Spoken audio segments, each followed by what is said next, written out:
It's Easter morning. I hope everyone is up and ready to go to whatever church you are, or even if you're at your home and you're on your knees and you can't make it. I know God always has a way of making a plan, and He does things when we least suspect it. He make things turn out the way that we know only could have been possible through God. But I would like to start off with a couple of verses of this song, and it goes like this: God is not dead, He's still alive. God is not dead, He's still alive. Only what we do. God is not dead, He's still alive. Only what we do.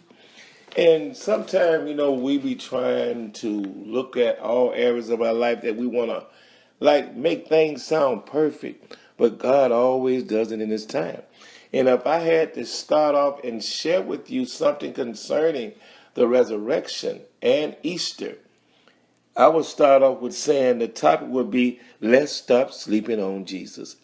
Because I remember the time in my life when I was coming up as a child until adulthood, and when I finally became that teenage age, and I started seeing things that really applied to my life, I realized that going to church, being raised in a Pentecostal church, that I needed to do something to show God that I appreciate all the things He done for me. And that's why I look at the verse when they say John 3:16. For God so loved the world that He gave His only begotten Son, that whoever believes in Him should not perish, but have everlasting life. And that's a lot when someone gives up something that important for someone that he doesn't even know. And the Father in heaven loved us so much that He gave His Son up so we can have a chance for a different life.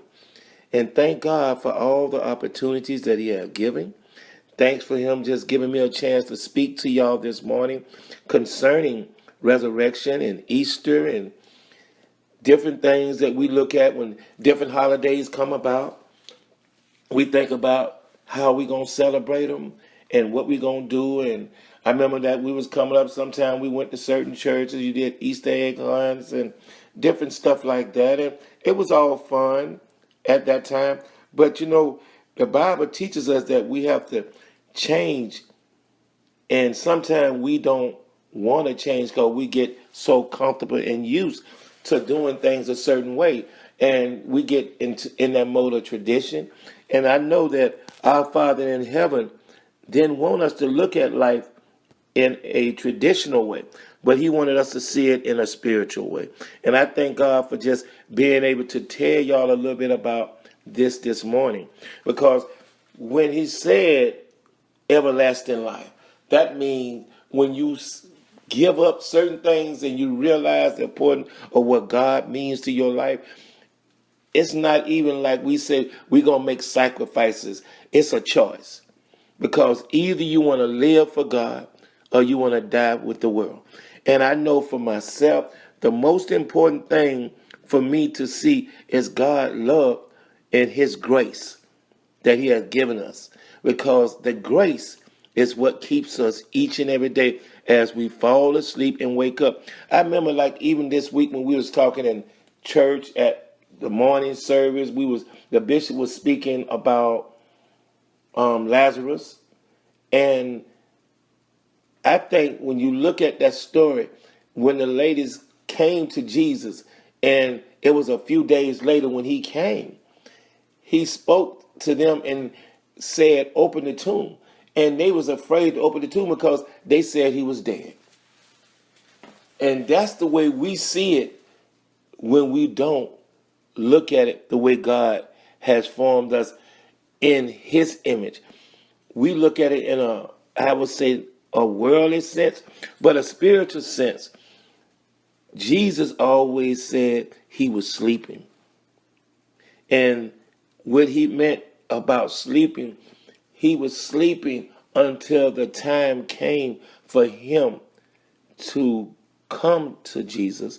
But if we want to put it in our words, we know that even when our parents or someone that's important to our life and they give their life over to God, most times now we know that they're only sleeping for a time temporary, because you can go to Daniel 12:2.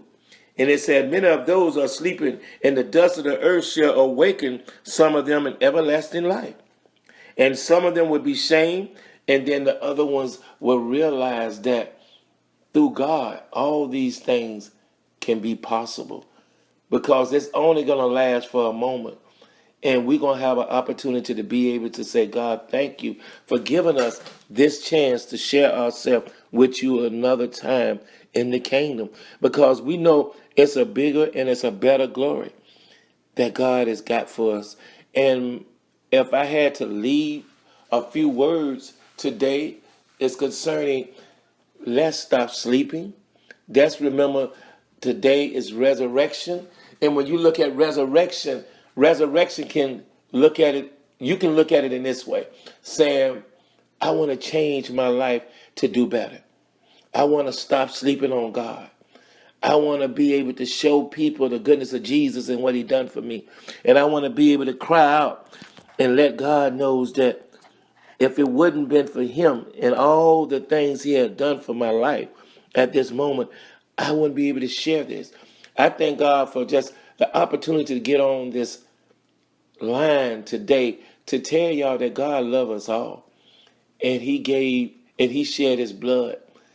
And his blood, like I said to a lot of my friends, it's like a detergent. It cleans us from all those filthy and dirty things that we did. And God just brought us back to the reality to let us know that it's still more for us to do. So as I leave with y'all today, I would like to let y'all know, may be the last time. May be the last time. May be the last time. May be the last time. I don't know.